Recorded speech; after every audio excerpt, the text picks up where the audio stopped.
Dadam! Ya, bu sun'iy intellekt bilan ishlaydigan robot. Kallangizga nima bo'lsa oldindan o'qib biladi bu. Robot yo'q bilan fikrim. Ha, robotda bu. Yo'q. Toptiligi. Endi jonim. Qalay robotcha? Ha, zakonli ekan bu. Faqat pipkasini topolmayman-da, bacham buni. Qanaqa pipka?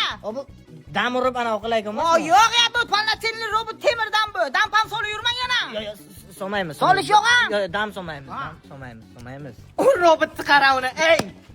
Ishga tiqayirma qo'lingdan. Nima bo'libdi dadam? Yo'q, обычный ishlan qilibdi, bach. Ey! Topgan teshikka tiqavermaydi-ku odam degani. Dada, boshqa ishlarni qilish uchun $100 ga premium podpiska sotib olishingiz kerak. Ha, bo'z bipatpiska bu oddiy ishlar. Ha, shuna. Premiumni olsam nima qilar keyin bu? Massaj qiladi. Ha, turkcha o'ynaydi. Arabcha Minnat o'ynaydi. Minnat qilarmi qilgan Ha, ishlarni? minnatmi? Yo'q, minnat qilmaydi. Minnat qilmaydimi? Yo'q. Qilmasin, pul Ha, beramiz. pul. Oy! Ey! Dada, endi nima bo'ladi? Endi har qayerga qo'l tiqmaykan bo'ladi bacham. Мои кайф заработан потом и кровью.